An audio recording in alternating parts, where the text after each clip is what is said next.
suis très heureuse d'être avec vous ce matin pour parler de Virginia Woolf. Donc, je vais vous parler des intersections entre prose et poésie dans les essais et la fiction de Woolf. Can prose chant the elegy? Écrivaine de la vie intérieure, toujours en quête de formes nouvelles pour dire le caractère changeant de l'expérience, le flux des sensations, la fugacité des souvenirs, Virginia Woolf n'écrivit quasiment pas, très peu de poèmes. Pourtant, certains de ses amis écrivains les plus intimes, ceux qui portèrent sur son œuvre le regard le plus juste, comme son mari, Leonard Woolf, son amante, Vita Sackville-West, ou son ami, E.M. Forster, décrivent son œuvre comme une œuvre poétique. Donc, je cite ici le discours prononcé par E.M. Forster en mai 1941, après la mort de Virginia Woolf. Donc, un discours publié en 1942 et qu'on peut trouver dans son recueil Two Cheers for Democracy de 1951. She's a poet who wants to write something as near a novel as possible. She was a poet who wanted to write novels, a poet novelist. Le premier, Forster identifie le tournant poétique majeur pris par l'œuvre de Woolf en 1922 avec la publication de Jacob's Room. The improbable has occurred, a method essentially poetic has been applied to fiction.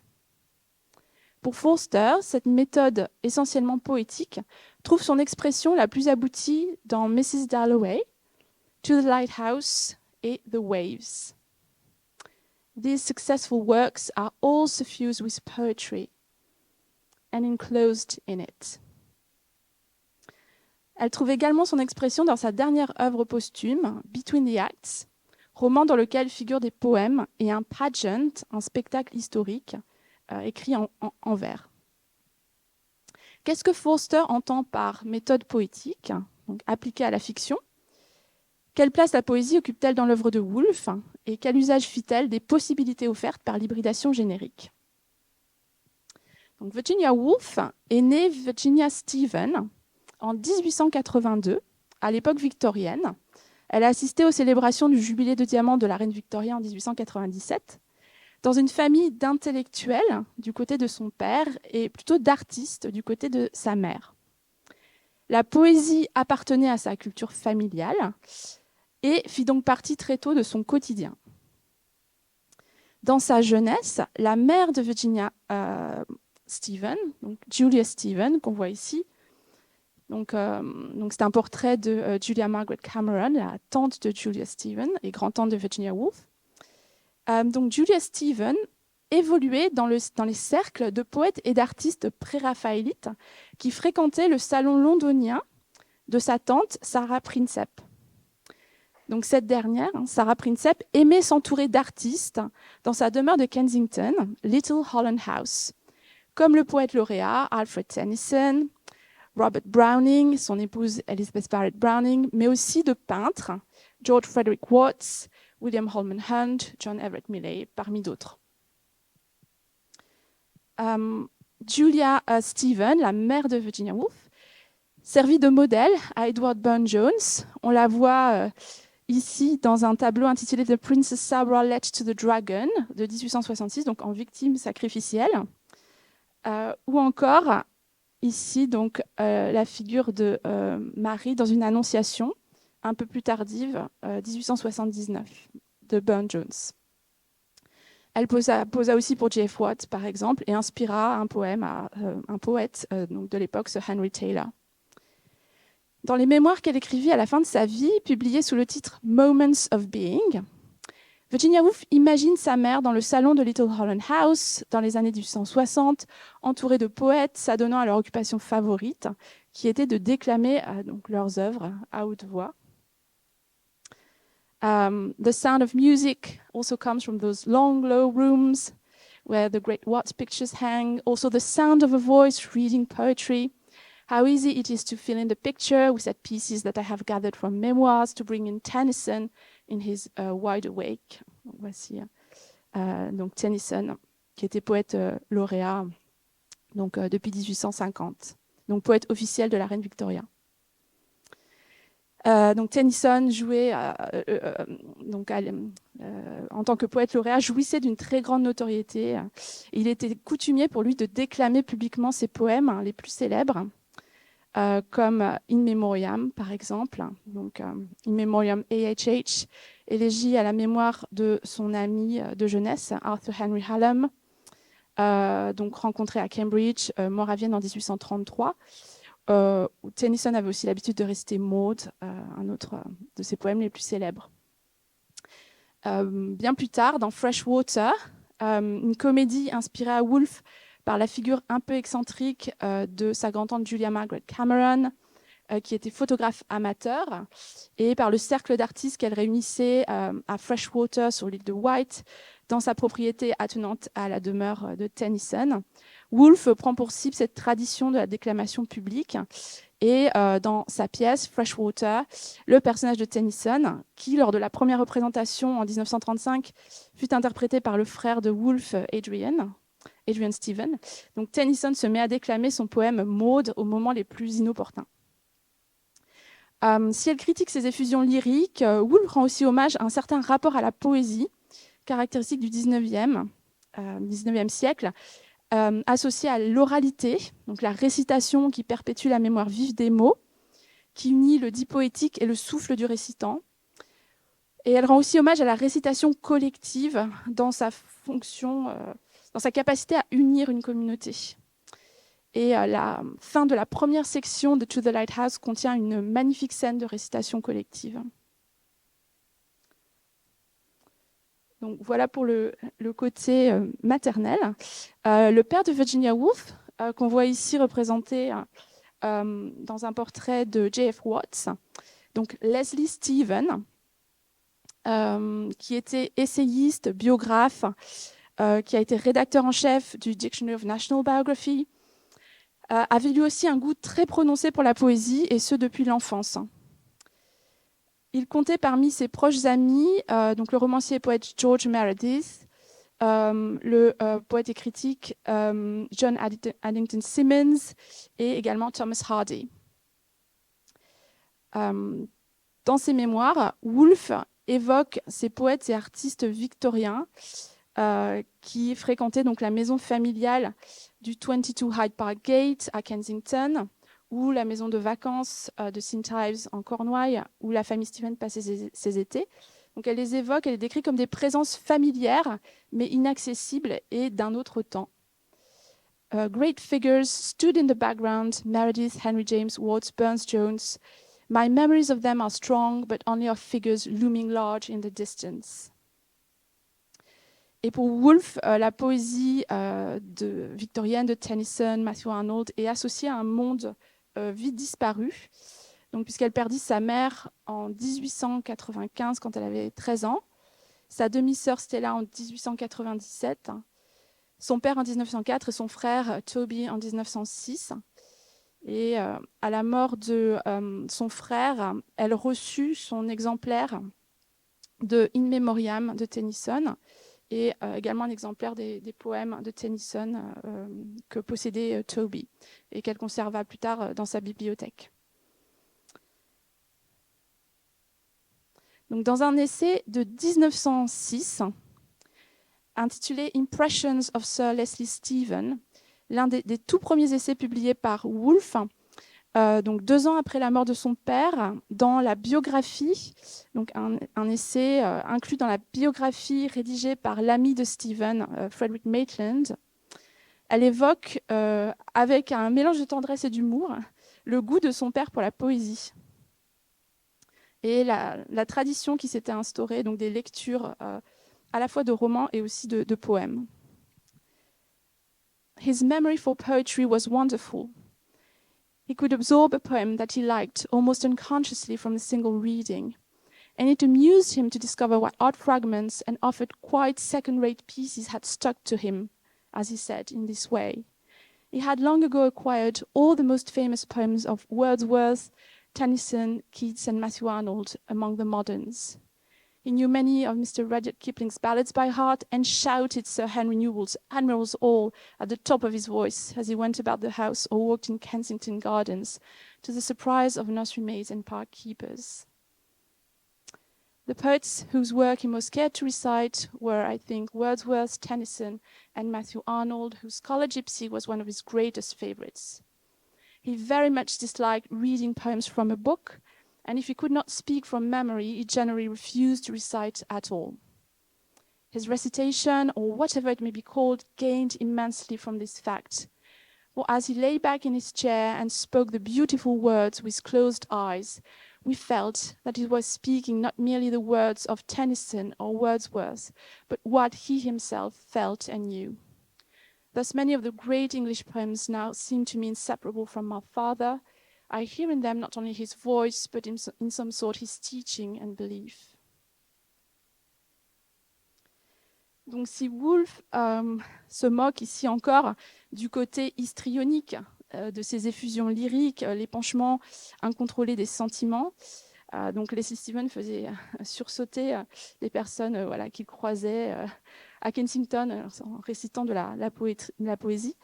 Elle admire aussi le pouvoir du rythme poétique de s'imposer à la mémoire de manière presque inconsciente et de contrer l'oubli. Et la capacité de la poésie à faire des mots l'enveloppe ou le tégument de la pensée, à tel point que le récitant a le sentiment d'être lui-même l'auteur des paroles qu'il prononce. Bien qu'elle ait été donc bercée de poésie romantique et victorienne pendant sa jeunesse, et peut-être par réaction, la jeune Virginia Stephen lisait plutôt de la prose, des essais historiques, des biographies, des romans. Dans son journal du 15 août 1924, elle écrit « When I was 20, I liked 18th century prose. I liked Hakluyt, Mérimée. I read masses of Carlyle, Scott's Life and Letters, Gibbon, all sorts of two-volume biographies and Shelley. » Et elle se tourna naturellement vers la prose, le genre de l'essai, au début de sa carrière, avant d'écrire des romans. Selon Emily Copley, qui est autrice de Virginia Woolf and Poetry, publiée en 2021 chez Oxford University Press, le choix du roman s'imposa à Woolf pour plusieurs raisons. Malgré l'existence d'Elizabeth Barrett Browning ou de Christina Rossetti, la poésie était largement dominée par des figures masculines, donc on l'a vu, comme Tennyson ou Alfred Tennyson, Matthew Arnold, dont l'ombre portée continuait à planer sur le début du XXe siècle. Et il était beaucoup plus difficile pour des femmes poètes de s'imposer au public grâce à ce médium. Par opposition, le roman, précisément parce qu'il était un genre plus neuf, moins dominé par cet héritage masculin, fut un genre qui permit aux femmes écrivains de sortir de l'obscurité et d'acquérir peut-être plus facilement une forme de reconnaissance. Donc, toujours selon Emily Copley, le choix d'écrire en prose s'imposa donc à Woolf pour des raisons historiques, mais il fut aussi pour elle un choix féministe, politique, engagé, le choix d'un médium nouveau que Woolf décrit dans plusieurs essais comme, je cite, humble, démocratique. Elle parle de The Democratic Art of Prose, un médium dont elle apprécie la souplesse, qui lui offre beaucoup plus de liberté et de plus grandes possibilités d'expérimentation formelle. Elle parle de, donc je cite, The freedom, fearlessness, the flexibility of prose.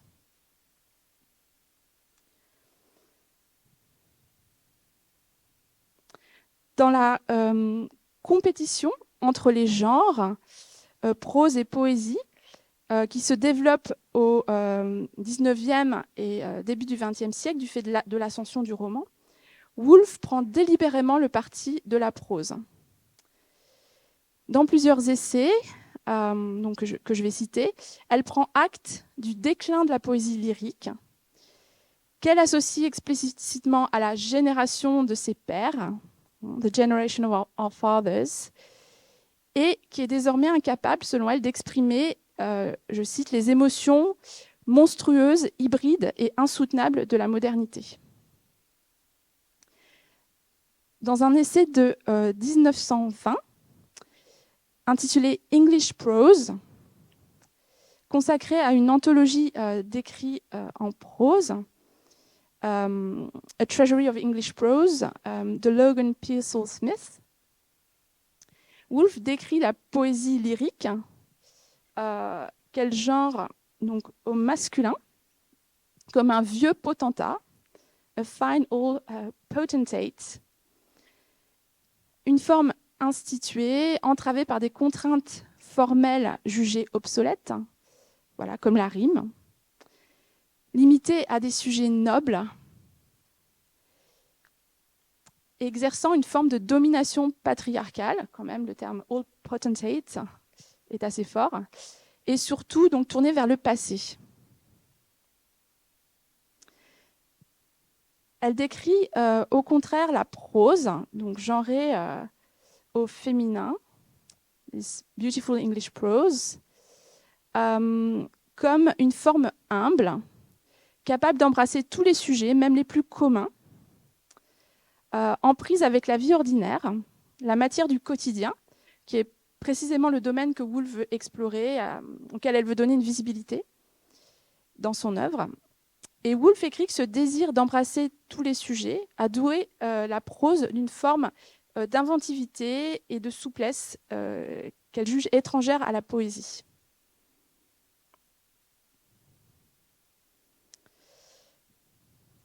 Okay. For though English poetry was a fine old potentate, but no, I dare not breathe a word against English poetry.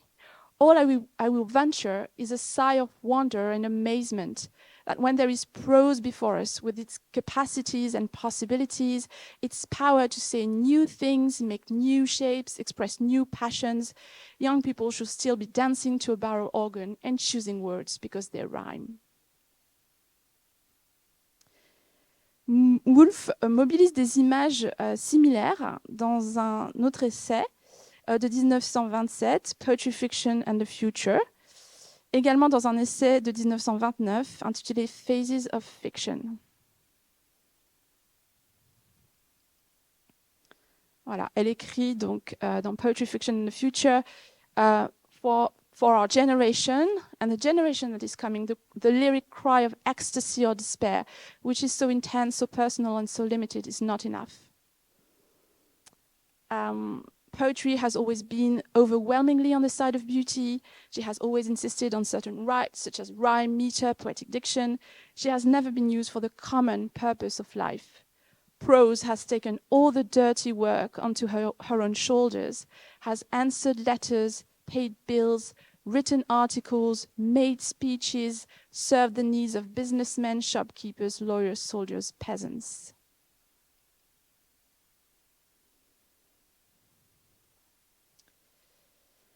Donc, pourtant, donc, parallèlement, tout en prenant acte des insuffisances de la poésie lyrique, Woolf s'attaque aussi à un certain type de romans, les romans réalistes édouardiens, donc produits sous le règne d'Édouard VII, dans un essai de 1924 intitulé Mr. Bennet and Mrs. Brown. Et elle juge les romans réalistes incapables, selon elle, de saisir le flux et la matière même de la vie intérieure, l'essence de la vie intérieure, le caractère changeant de l'expérience, le flux des sensations. Et donc, face à la faillite de la poésie lyrique d'un côté et du roman réaliste édouardien de l'autre, Woolf insiste sur la nécessité de renouveler les formes littéraires.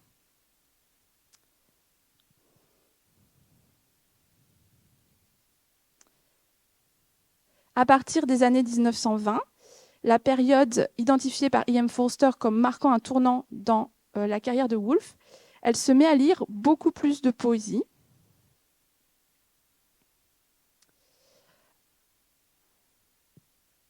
Et dans son journal du 15 août 1924, alors qu'elle est engagée dans la rédaction de Mrs. Dalloway, elle écrit « By the way, why is poetry wholly an elderly taste ?» Donc elle parle de ses goûts. When I was 20, in spite of Toby, donc son frère, who used to be so pressing and exacting, I could not for the life of me read Shakespeare for pleasure. Now it lights me as I walk to think I have 2 acts of King John tonight, and shall next read Richard II. It is poetry that I want now, long poems. Indeed, I'm thinking of reading Thomson's The Seasons. I want the concentration and the romance, and the words all glued together, fused, glowing. Have no time to waste anymore on prose. À cette époque, Woolf commence également à s'interroger sur les possibilités formelles offertes par l'hybridation générique, l'hybridation de modes d'écriture traditionnellement opposés.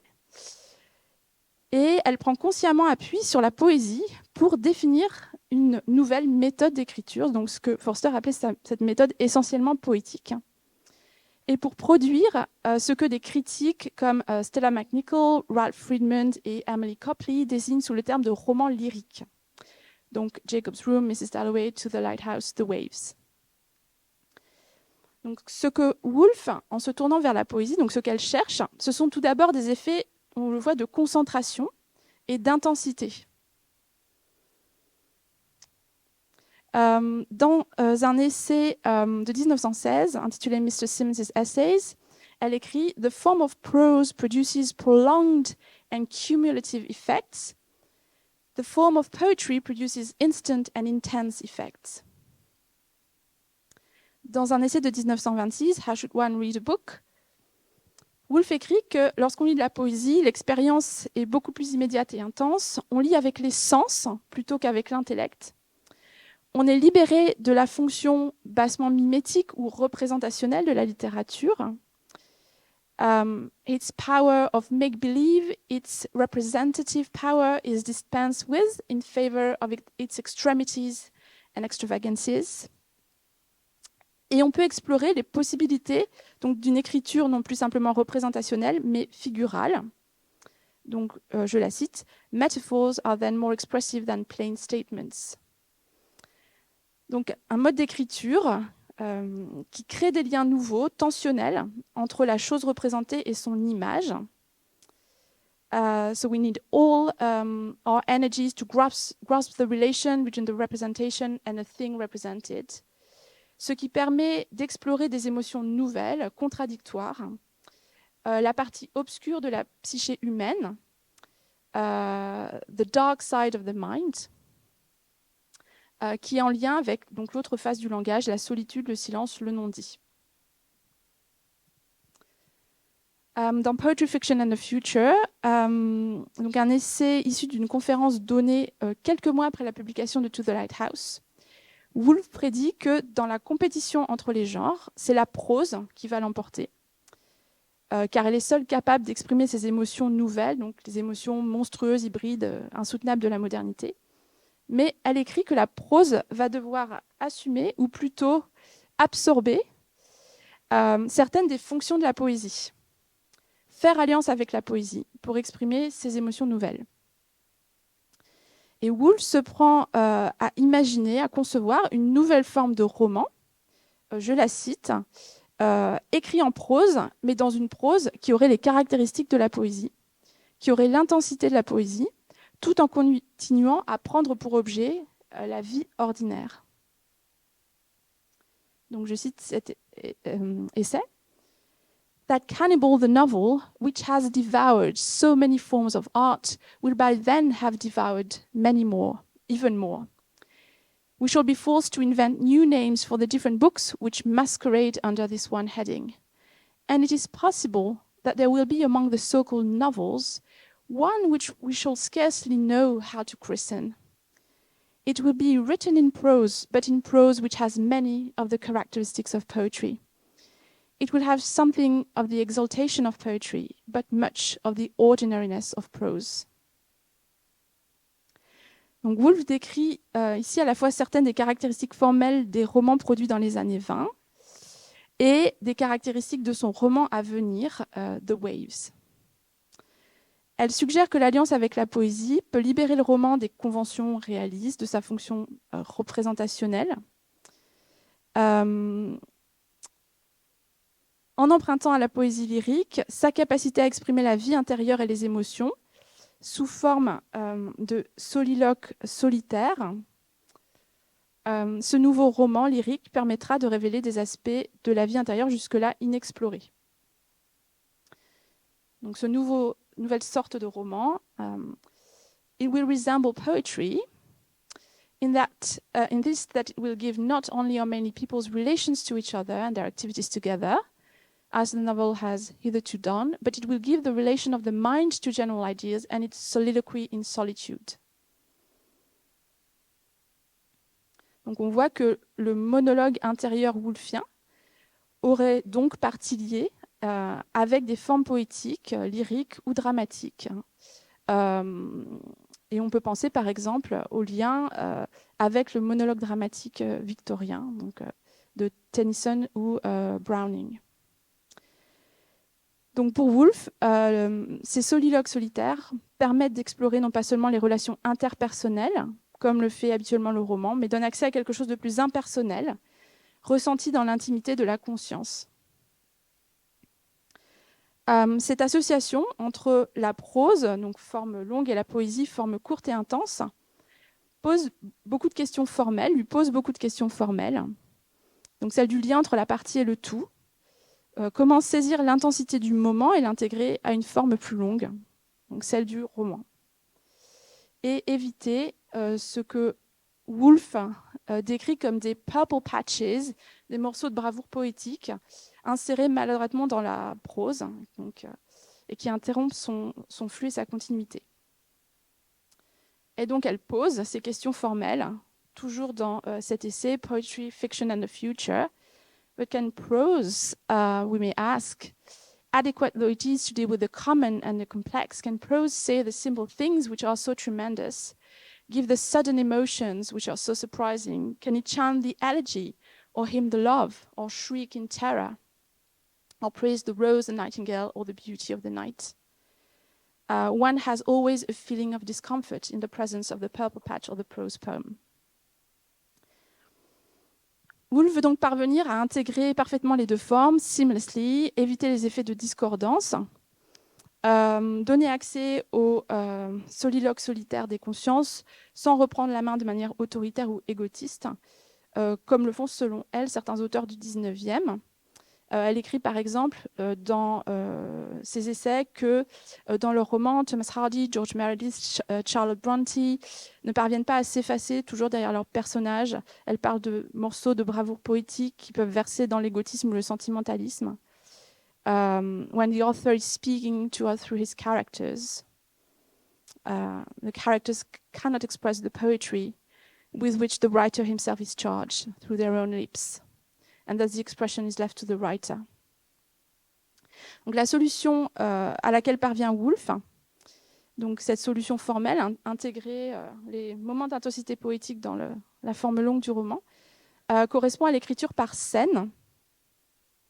Donc des scènes, des moments, donc ce qu'elle va appeler poetry of situation, ou the poetry of the moment,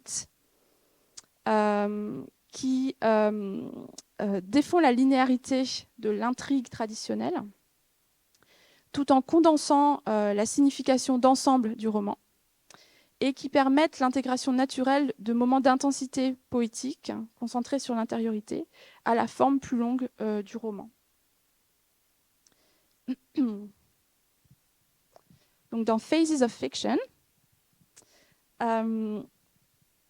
elle consacre donc une section de cet essai très long à ce qu'elle appelle donc the poets. Ce sont les romanciers qu'elle considère aussi comme des poètes. Et elle parle de justement la manière dont ils intègrent la poésie au roman. Be that as it may, exquisite and individual as poetry is, there is another poetry which is more natural to the novel, because it uses the material which the novelist provides. It is the poetry of situation rather than of language, and it is significant that we recall this poetry not as we recall it in verse by the words, but by the scene. Donc cette poésie de situation qu'elle appelle également dans Phases of Fiction the poetry of the moment, elle l'identifie par exemple chez Tolstoï ou chez Emily Brontë. Elle écrit à propos de Wuthering Heights, there isn't a poetic moment apart from the rest. People and scenery and atmosphere are all in keeping. Mais son grand modèle reste Proust, qui met les ressources de l'écriture figurale, la métaphore, au service de l'exploration de la vie intérieure. Et donc, dans ce même essai, elle consacre un passage à l'œuvre de Proust, notamment donc, those frequent passages of elaborate metaphor, which spring out of the rock of thought, like fountains of sweet water. Donc Woolf cherche à obtenir une forme qui emprunte au lyrisme la capacité à dire la vie intérieure, les émotions, le rêve, dans des scènes qui défont la linéarité de l'intrigue traditionnelle, tout en condensant la structure d'ensemble du roman. Des scènes qui mobilisent les ressources de l'écriture figurale, de la métaphore, en les appliquant à l'exploration du quotidien, de moments de vie ordinaire, qui associe donc l'intensité de la poésie, instant and intense effects, à la continuité de la prose, cumulative and prolonged effects. Donc nous allons voir quelle forme ces croisements génériques prennent dans To the Lighthouse, donc un roman de 1927, qualifié par Leonard Woolf de poème psychologique. Et notamment, donc la section centrale de ce roman, Time Passes, que Woolf décrivait comme portion lyrique du roman, au pluriel, the lyric portions of the novel. Donc cette section centrale où paradoxalement l'humain disparaît, l'humain s'absente, et où Woolf va concevoir un lyrisme sans sujet, donc un lyrisme impersonnel. Donc je vais résumer un petit peu le roman, si certains d'entre vous ne le connaissent pas. Donc, selon Forster, donc, To the Lighthouse était le roman préféré de E.M. Forster. Et il constitue, selon Forster, après The Waves, la plus belle réussite de cette méthode poétique de Woolf. Donc, dans son journal, pendant la rédaction de To the Lighthouse, Woolf s'interroge et explore d'emblée en fait, les possibilités de l'hybridation prose-poésie. But while I try to write, I am making up To the Lighthouse. The sea is to be heard all through it. I have an idea that I will invent a new name for my books to supplant novel. A new by Virginia Woolf. But what? Elegy? Donc Woolf place son roman ici sous le signe de la poésie élégiaque. Elle cherche un nouveau terme pour le désigner.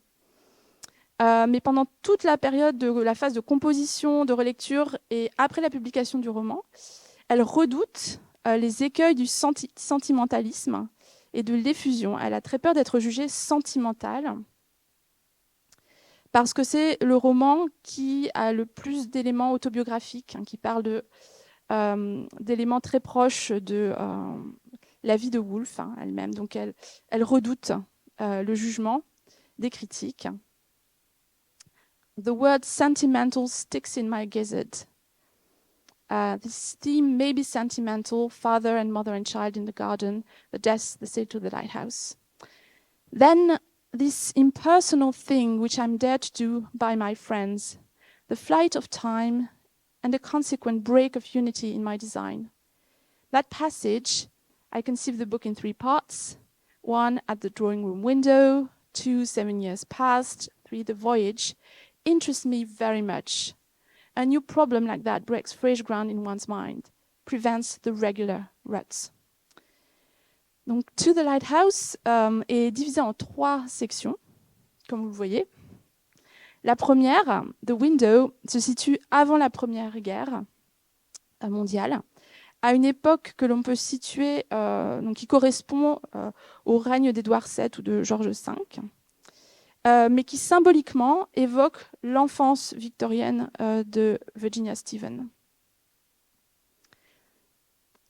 Donc Mr. and Mrs. Ramsay et leurs 8 enfants passent la fin de l'été dans une maison de vacances sur l'île de Skye dans les Hébrides, en compagnie de leurs invités, William Banks, scientifique, Mr. Carmichael, poète, et Lily Briscoe, qui est artiste peintre. Dans cette section, comme dans le reste du roman, Woolf met en application cette méthode poétique avec une écriture par scène, centrée sur les monologues intérieurs des personnages, donc des scènes qui mobilisent les ressources de la métaphore pour représenter leurs états intérieurs. Des scènes des moments qui défont la linéarité de l'intrigue conventionnelle et qui, donc, selon Ralph Friedman, dans son ouvrage The Lyrical Novel, sont reliés non pas par le principe de la continuité narrative, ce qu'il y a de nombreuses analepses, mais selon le principe de la libre association poétique ou de l'intersection fortuite. Un son, un mouvement, une impression permettent le passage d'une conscience à une autre. Donc Mr. Ramsay est occupé par sa recherche philosophique, Mrs. Ramsay absorbée par ses soucis domestiques, et James, le plus jeune fils, espère qu'une excursion en bateau vers le phare sera possible le lendemain, mais ses espoirs sont systématiquement déçus par son père. Lily Briscoe commence un portrait de Mrs. Ramsay assise sur les marges de la terrasse et s'interroge sur ses choix esthétiques. Donc la deuxième section, la plus expérimentale, donc Time Passes, donc décrite par Woolf comme la portion lyrique du roman, décrit l'intervalle de 10 ans qui sépare l'avant-guerre de l'après-guerre. Au cours de cet intervalle, plusieurs membres de la famille Ramsay disparaissent. Mrs. Ramsay meurt à Londres, Prue Ramsay meurt dans la fleur de l'âge alors qu'elle attend son premier enfant, Andrew Ramsay est tué au front pendant la guerre. Et la mort de ces personnages est signalée de manière très brutale et laconique entre crochets droits. Donc, Time Passes décrit la ruine progressive de la maison qui était le décor familier de la première partie du roman. Et cette ruine, déréliction progressive, sert de métaphore à l'effondrement psychologique qui suit donc un traumatisme violent, donc celui de la guerre et la perte des êtres aimés. Et dans la dernière partie du roman, The Lighthouse, les survivants retournent dans la maison des Hébrides. James, sa sœur Cam et leur père se rendent en bateau au phare et Lily Briscoe termine son tableau.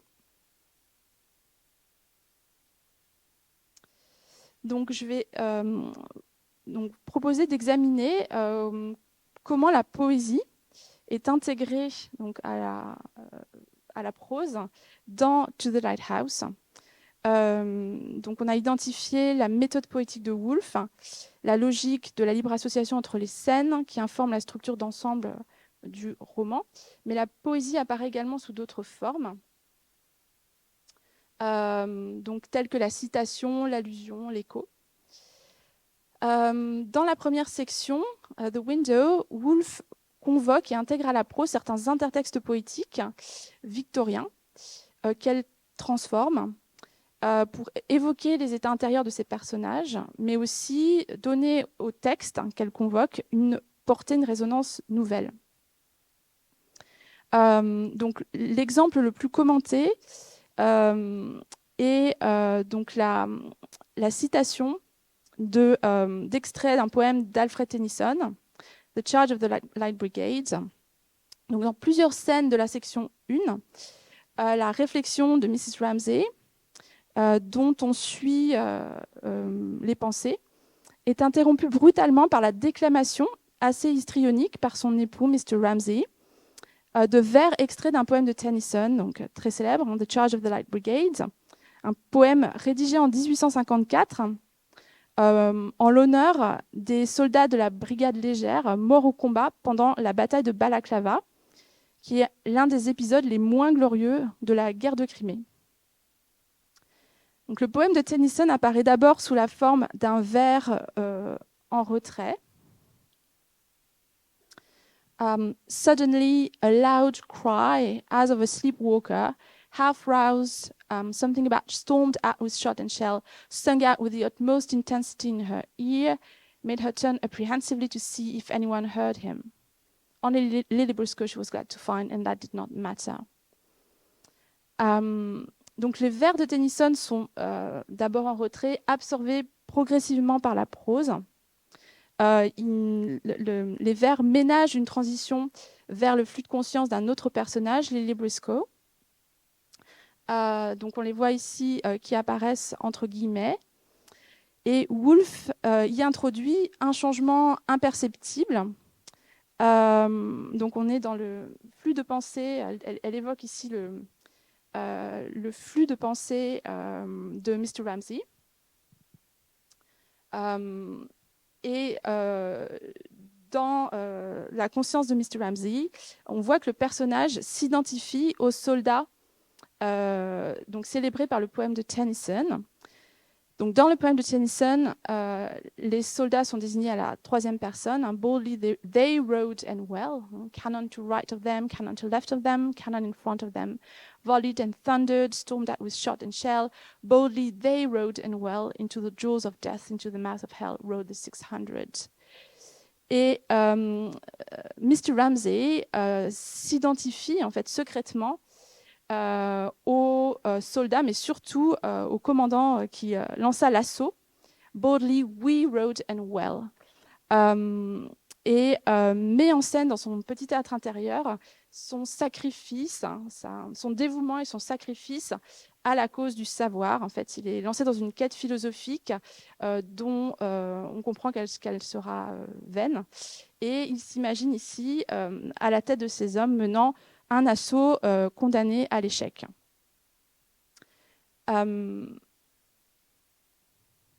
Donc Woolf, en transformant les vers de Tennyson, donc en faisant passer le pronom de la troisième à la première personne du pluriel, recrée ici un mode d'énonciation qui est propre au monologue dramatique victorien, donc des personnages du monologue dramatique de Tennyson qui parlent à la première personne. Donc elle fait émerger des profondeurs de la mémoire cette forme du monologue dramatique, donc mode d'expression mi-lyrique, mi-dramatique, du jeu égotiste pour condamner d'une certaine manière ici l'effusion et la déclamation lyrique du poème par la figure du père Mr. Ramsay. Et on voit que peu à peu, à mesure que les vers sont intégrés à la prose est modelée par le rythme des vers, prend certaines des caractéristiques formelles de la poésie. Donc, le chiasme, he shivered, he quivered, au début de l'extrait, he quivered, he shivered. L'anaphore, les allitérations, et puis les comparaisons très flatteuses de Mr. Ramsay qui s'imagine donc fell as the thunderbolt, fierce as the hawk at the head of his men. Voilà, donc Woolf ici ressuscite d'une certaine manière un certain rapport aux émotions véhiculées par la poésie à l'époque victorienne. Pour condamner une vision de la masculinité guerrière, le culte du sacrifice, qui annonce dans ce passage de To the Lighthouse la première guerre à venir. Et donc la répétition, la cadence des vers de Tennyson évoque la répétition inévitable, le retour inévitable du conflit, associé à une certaine conception de la masculinité. Toujours dans la première section de To the Lighthouse, la poésie affleure également sous d'autres formes plus allusives. Donc Mrs. Ramsay, donc, personnage de donc, la mère, inspirée par Julia Stevens, donc, est occupée pendant la première section du roman à tricoter un bas de laine pour le fils du gardien du phare, et elle mesure régulièrement la longueur du bas contre la jambe de son fils cadet James. Tout en mesurant le bas de laine, elle jette un regard autour d'elle et prend la mesure de la décrépitude du mobilier qui l'entoure dans un long monologue intérieur qui anticipe la ruine de la maison, longuement décrite dans la section centrale du roman Time Passes. Et Mrs. Ramsay fait partie des personnages qui disparaissent brutalement dans Time Passes.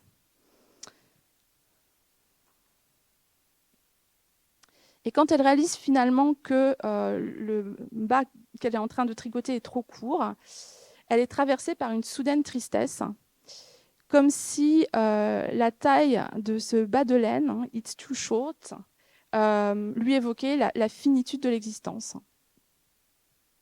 It's too short, she said, ever so much too short. Never did anybody look so sad.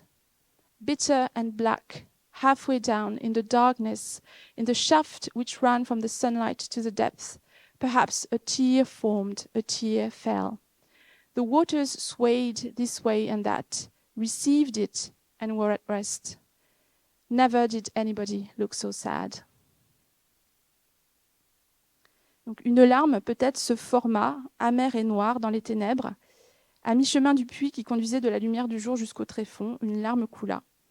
La surface de l'eau se troubla légèrement à son contact, puis redevint lisse. Personne jamais n'avait eu l'air aussi triste. Donc, c'est la traduction de Françoise Pelland. Virginia Woolf revisite ici un motif de la poésie lyrique, qui est l'effusion des larmes, sur un mode allusif, sans convoquer d'intertexte précis. Mais le lecteur contemporain de Woolf, qui avait grandi comme elle à l'époque victorienne, aurait perçu peut-être ici donc l'écho de poèmes de Tennyson, comme In Memoriam A.H.H. par exemple, où le chant du poète est décrit comme noyé de larmes, qu'il étouffe, étouffé de larmes. When filled with tears that cannot fall, I brim with sorrow drowning song.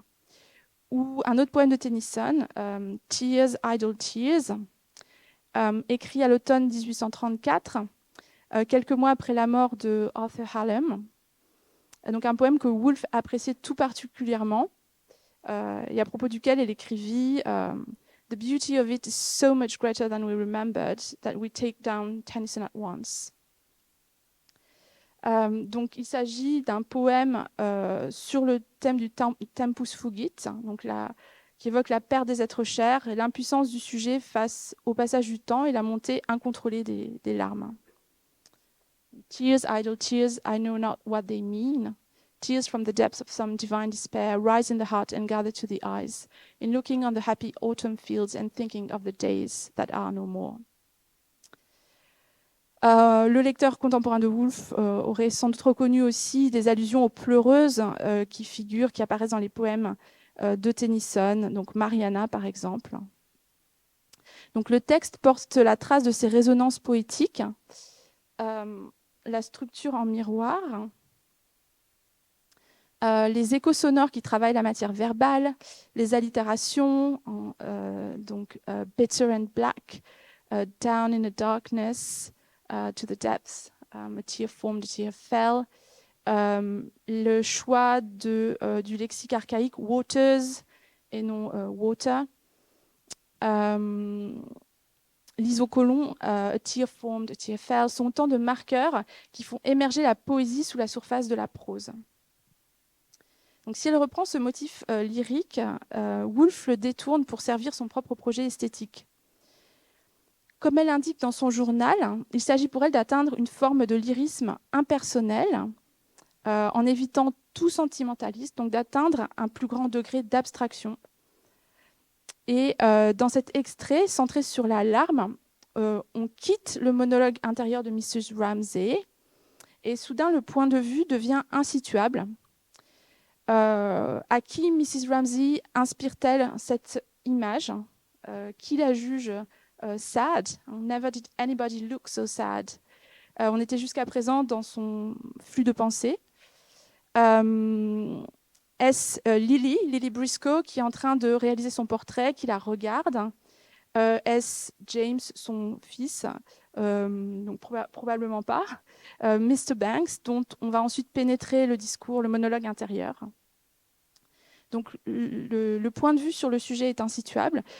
Et le sujet lyrique, porteur de cette tristesse, Mrs. Ramsay, s'efface lui aussi dans cet extrait.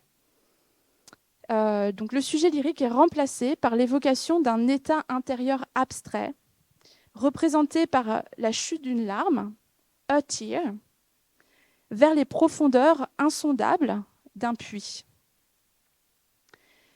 Dans le texte woolfien, la lente formation de cette larme, donc, précédée d'un article indéfini, ce ne sont pas ces larmes, c'est une larme. Donc la formation de cette larme est assimilée à la condensation et à la chute d'une goutte d'eau, donc à un phénomène physique devenu totalement impersonnel. En incorporant donc l'image des larmes empruntée à la tradition de la poésie lyrique de l'effusion, Woolf s'allie ici le pouvoir de condensation de la poésie, donc l'intensité des effets, et on voit que la matière verbale ici semble se condenser, être saturée d'affect, comme une larme. Cependant, ce que Woolf tente de saisir ici, c'est bien le contraire en fait de l'effusion lyrique, de l'épanchement des sentiments, car la nature des émotions éprouvées par Mrs. Ramsay reste totalement impénétrable, comme l'indique l'image du puits insondable. Et la nature de ces émotions se dérobe derrière le masque silencieux de sa beauté mélancolique. L'émotion n'est pas dite, elle est tue, cachée, trahie uniquement par la manifestation physique. Donc en effaçant la présence du jeu, du sujet lyrique, Woolf ouvre un abîme entre l'affect et sa manifestation, entre le sujet et ses émotions. Elle évoque un état intérieur qui est devenu obscur au sujet lui-même et dont on ne peut plus identifier la source ou la nature. Donc cette image, a tear formed, a tear fell, entre en résonance avec tout un réseau métaphorique qui parcourt To the Lighthouse et évoque notamment les larmes que Lily Briscoe ne parvient pas à verser à la fin du roman quand elle tente de finir le portrait de Mrs. Ramsay. Donc, elle n'arrive pas à verser des larmes face à Mr. Ramsay, face au deuil de Mr. Ramsay, mais elle est soudain submergée brutalement par les larmes qui montent, sans qu'elle parvienne à comprendre en fait la nature de ses émotions. Donc Woolf crée cet abîme entre le sujet et la manifestation physique de ses affects. Her eyes were full of a hot liquid. She did not think of tears at first, which, without disturbing the firmness of her lips, made the air thick, roll down her cheeks. Was she crying then for Mrs. Ramsay, without being aware of any unhappiness?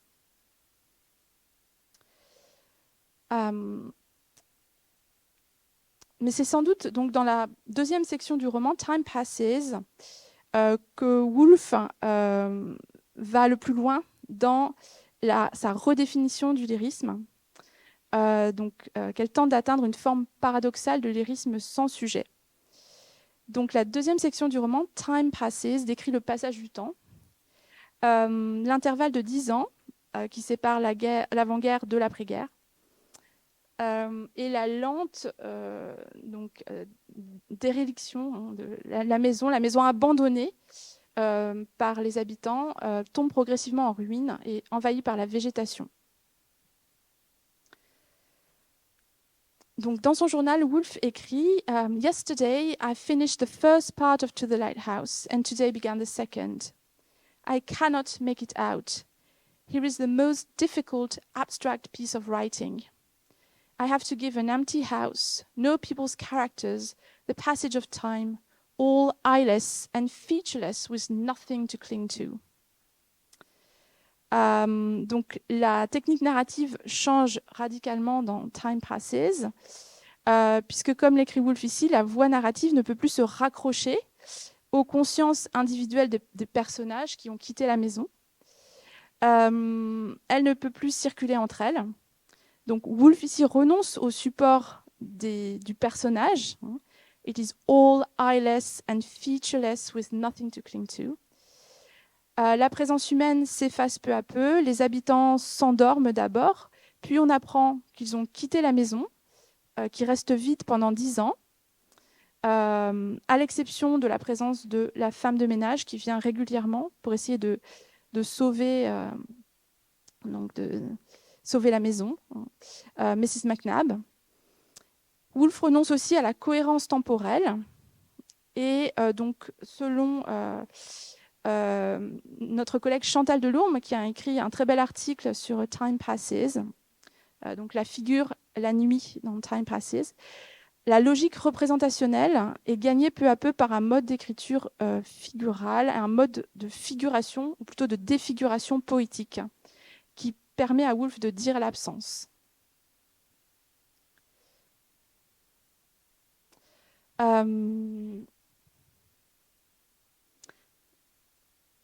Donc, okay. Et donc, il lui évite, d'une certaine manière aussi, de sombrer dans le sentimentalisme, ce qu'elle redoute à propos de ce roman. Donc, Woolf écrit le 5 septembre 1926, « The lyric portions of To the Lighthouse are collected in the 10-year lapse. I don't feel sure what the stock criticism will be, sentimental, Victorian. » Donc je cite également un extrait d'un article de Catherine Lannon sur Time Passes, sur la métaphore et la métamorphose en Time Passes, à propos donc de ce texte très expérimental de Woolf. Donc je la cite, « En voulant nous faire croire qu'il n'y a plus de conscience narrative, Virginia Woolf affiche une audace technique qui doit compenser le côté sentimental et victorien de l'élégie à la mer. On trouverait ici l'équivalent de la quête figurale post-impressionniste de Vanessa, la sœur de Virginia Woolf, voire de Lily Briscoe substituant son fameux triangle violet à sa Vierge à l'enfant. Poème en prose incandescent, Time Passes relève certes de la prouesse d'écriture, mais la conscience en s'absentant ouvre surtout une large brèche vers l'inconscient, et l'implosion des structures narratives livre au lecteur le dérapage, le dérèglement de la perte et du refoulement dans la prolifération cancéreuse de la métaphore. Donc si le lyrisme est bien l'expression personnelle du poète, d'un sujet, comment concevoir un lyrisme sans sujet? Pourquoi Woolf décrit-elle Time Passes comme lyrique? Donc pour dire la perte, le deuil inaccompli après la Première Guerre, Woolf mobilise en effet certaines des ressources du lyrisme, mais un lyrisme poussé à son paroxysme par la disparition du sujet, donc l'absence ici de personnage. Pour ce faire, elle laisse affleurer sous la surface du texte, sans jamais les convoquer explicitement, des rythmes et des images empruntés à des poèmes lyriques, mais elle efface systématiquement la présence du sujet sensible. Elle laisse affleurer la source de l'émotion, mais pour n'en conserver que le revers spectral. Ainsi, dans La maison abandonnée, décrite dans Time Passes, les courants d'air se substituent au souffle et au soupir du sujet lyrique. Nothing stirred in the drawing room or in the dining room or on the staircase. Only through the rusty hinges and swollen, sea-moistened woodwork, certain airs, detached from the body of the wind, the house was ramshackle after all, crept round corners and ventured indoors. Woolf choisit un terme musical, certain airs, pour évoquer les courants d'air, donc non pas drafts, pour désigner les souffles qui envahissent la maison.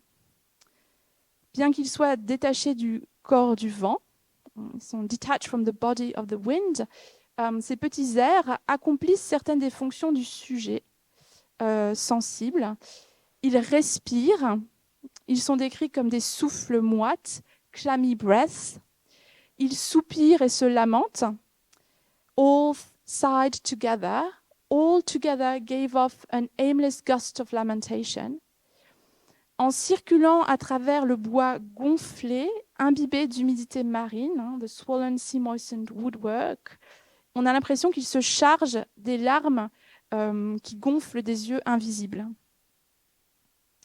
Ces petits souffles d'air communiquent des affects entièrement impersonnels ou inhumains, qui n'émanent plus d'un sujet, mais qui sont portés par les éléments et qui se confondent avec des changements d'état de la matière ou des variations imperceptibles de l'atmosphère. Dans Time Passes, Woolf désincarne le souffle et elle désincarne également le cri de désespoir, donc qui est un des modes d'expression privilégiés du lyrisme. Ainsi, donc juste avant l'annonce, entre crochets, de la mort de Andrew Ramsay à la guerre, un micro-événement infime, le simple tintement d'un verre dans une armoire, déchire le silence qui règne dans la maison avec la violence d'un cri de désespoir, mais un cri sans locuteur. Je cite, « Now and again, some glass tinkled in the cupboard, as if a giant voice had shrieked so loud in its agony that tumblers stood inside a cupboard, vibrated too. Then again, silence fell. » Woolf désincarne le souffle, le cri, et elle immatérialise également la sensorialité élégiaque, donc qui est associée, par exemple, dans la poésie de Tennyson, à la faillite des sens, donc la perte en fait, de contact avec l'être aimé, disparu, est représentée par la perte de visibilité, la hantise sonore ou la faillite du toucher, qui est un des sens dominants dans l'élégie de Tennyson In Memoriam AHH. Donc, comme le suggère David Scarfield, l'annonce de la mort de Mrs. Ramsay dans Time Passes évoque un extrait de la section 13 de In Memoriam, où donc, l'élégiste compare sa souffrance à celle d'un homme qui, dans un geste désespéré, tend les bras en vain vers son épouse disparue. Donc, je cite les vers de Tennyson. « Tears of the widower when he sees a late lost form that sleep reveals and moves his doubtful arms and feels her place is empty, fall like these. » Au début de Time Passes, Woolf s'inspire de ces vers lorsqu'elle annonce la mort de Mrs. Ramsay, entre crochets, donc dans la citation suivante. Mais elle introduit dans la syntaxe une étrange anacolute qui replie la phrase sur elle-même et révèle la vacuité du geste de Mr. Ramsay. Mr. Ramsay, stumbling along a passage, stretched his arms out one dark morning. But Mrs. Ramsay, having died rather suddenly the night before, he stretched his arms out. They remained empty. Mr. Ramsay stretched his arms out. But Mrs. Ramsay, having died, he stretched his arms out. Donc la phrase se replie sur elle-même ici. Et on voit effectivement l'écho des vers de Tennyson. Dans Time Passes, ce geste de Mr. Ramsay, lui aussi se désincarne. Les courants d'air qui évoluent à tâtons dans la maison, pourvus de doigts légers comme des plumes, qui cherchent en vain à toucher les dormeurs, remplacent les mains de chair et de sang. Donc, hear what might say to those sliding lights, those fumbling airs that breathe and bend over the bed itself. Here you can neither touch nor destroy. Upon which, wearily, ghostlily, as if they had feather-like fingers and the light persistency of feathers, they would look once on the shut eyes and the loosely clasping fingers, and fold their garments wearily and disappear. Donc, Woolf recrée ici une poétique de la sensorialité spectrale où le toucher désincarné prend d'étranges formes, où il est porté, en fait, le toucher est porté par les courants d'air.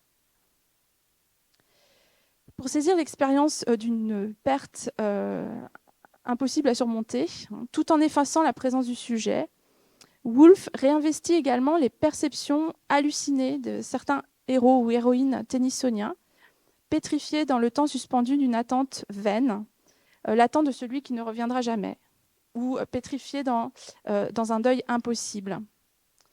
La question à laquelle Woolf est confronté, c'est bien comment exprimer la privation de l'être aimé s'il n'y a personne pour faire l'expérience de cette privation, comme dans la maison vide. Donc pour évoquer l'attente infiniment prolongée de ceux qui ne reviendront pas, donc Mrs. Ramsay, Prue, Andrew, dans un texte sans personnage, Woolf réinvestit donc la posture de certains héros tennysoniens ou héroïnes tennysoniennes, comme par exemple la figure de Mariana, qui est héroïne d'un poème donc de 1830, inspiré à Tennyson par une pièce de Shakespeare, Measure for Measure. Donc dans la pièce de Shakespeare, Mariana est promise à Angelo, le second du duc Frédéric, mais elle perd son frère naufragé en mer. De ce fait, elle perd sa dot et elle est abandonnée donc, par son fiancé, jusqu'à ce qu'à la fin de la pièce, le duc Frédéric oblige Angelo à l'épouser.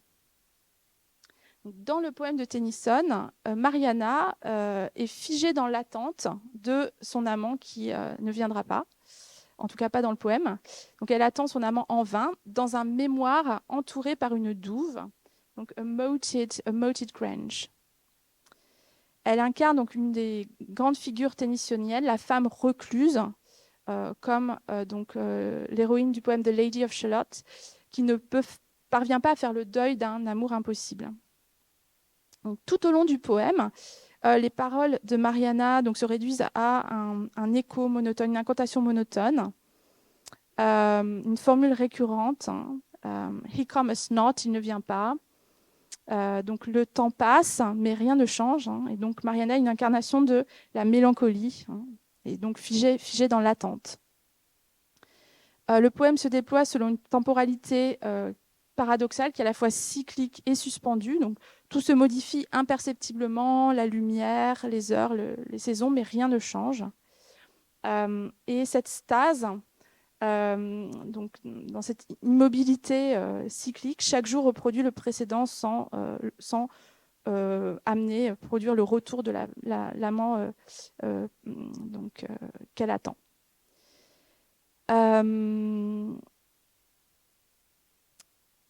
Donc peu à peu,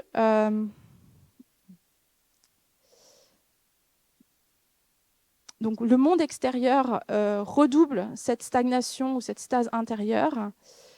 Et Tennyson développe dans ce poème une poétique du pourrissement, de la prolifération végétale qui semble anticiper Time Passes.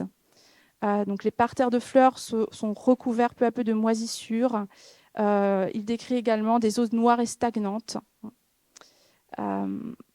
Et la confusion du fait de cette... on entre petit à petit dans une temporalité psychique qui supplante le temps réel. Et la confusion s'installe dans l'esprit de Mariana entre la nuit et le jour, la veille et le sommeil. La maison de Mariana, le manoir, est décrit comme dreamy. L'hypallage suggère que les perceptions de Mariana se transforment, se déforment petit à petit du fait de l'attente et deviennent hallucinatoires. Notamment, l'ombre portée d'un arbre, d'un peuplier, agité par le vent, semble s'allonger sur le lit de Mariana et se substituer au corps de son amant, et rendre ainsi son absence encore plus sensible. Donc, je lis un extrait du poème de Tennyson. Hard by a poplar shook alway, all silver green with gnarled bark. For leagues no other tree did mark the level waste, the rounding grey. And ever when the moon was low and the shrill winds were up and away, in the white curtain to and fro she saw the gusty shadow sway. But when the moon was very low and wild winds bound within their cell, the shadow of the poplar fell upon her bed across her brow.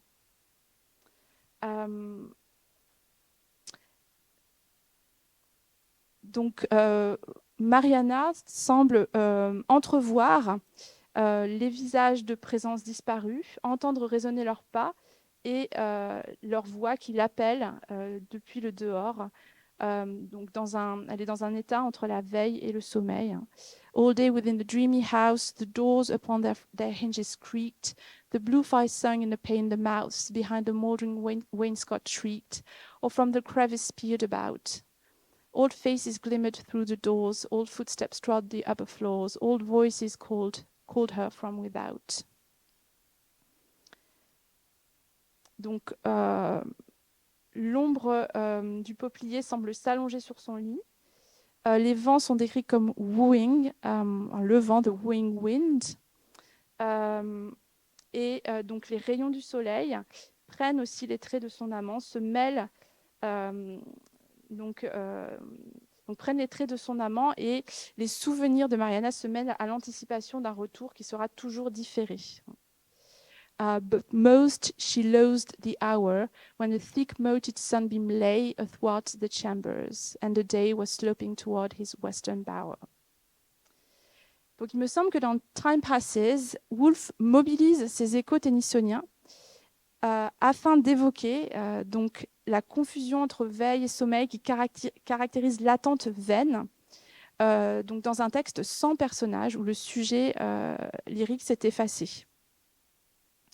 Donc, dans le poème de Tennyson, l'ombre projetée du peuplier qui s'allonge sur les lits de Mariana, les souffles du vent, les rayons du soleil couchant se substituent au corps de son amant et deviennent la mesure de son absence. Ils sont la trace mémorielle des émotions passées et la projection fantasmée de retrouvailles physiques qui n'auront jamais lieu, en tout cas pas dans le poème. Dans Time Passes, Woolf mobilise un réseau d'images qui recrée ces traces mémorielles, ces projections fantasmatiques portées par les éléments, mais en l'absence de tout sujet. Ainsi, l'ombre portée des arbres projetés sur les murs, le rayon du phare qui parcourt les pièces, évoque les gestes d'amour qui unissaient les personnages dans la première partie et les émotions qu'ils partageaient. La déférence, l'adoration, le souci, comme s'ils en constituaient des traces mémorielles ou la perception hallucinée, mais dans un esprit qui s'est absenté. Donc, je cite le texte de Woolf, l'extrait de Time Passes. Now, day after day, light turned, like a flower reflected in water, its clear image on the wall opposite. Only the shadows of the trees flourishing in the wind made obeisance on the wall, and for a moment darkened the pool in which light reflected itself, or birds flying made a soft spot flutter slowly across the bedroom floor.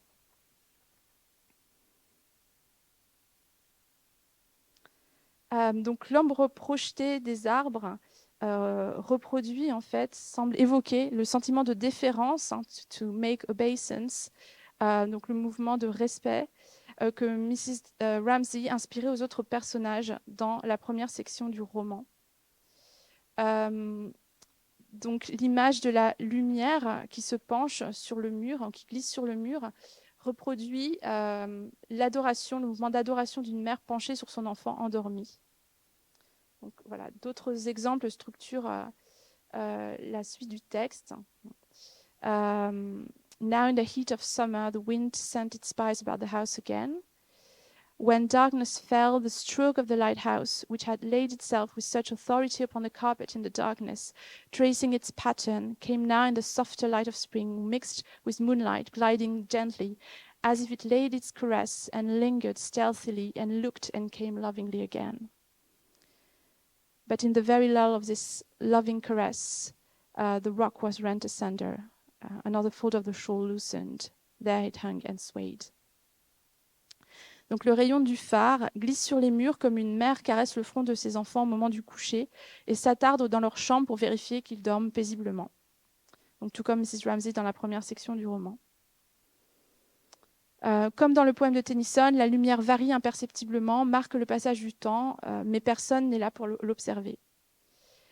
L'écho lointain des vers de Mariana permet à Woolf de suggérer un référent humain et de donner à l'attente vaine et au sentiment de la perte une mesure humaine, tout en évitant l'écueil du sentimentalisme.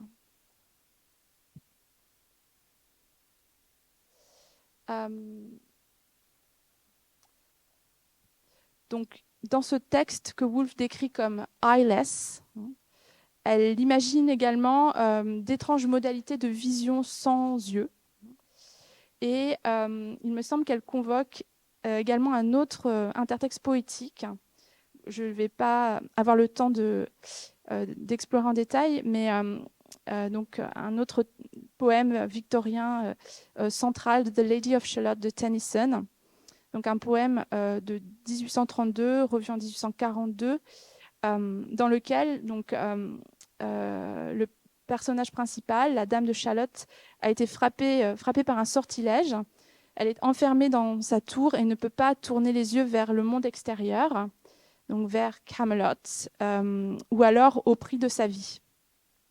Elle est prisonnière donc de l'attente ou d'un désir impossible et condamnée à contempler le monde à travers un miroir. Donc elle passe ses journées à tisser une broderie, donc à tisser sur une broderie une réalité inaccessible dont elle ne perçoit que les reflets et dont elle ne perçoit que l'absence. She weaves by night and day a magic web with colors gay. She knows not what the curse may be, and so she weaves steadily. And moving through a mirror clear that hangs before her all the year, shadows of the world appear.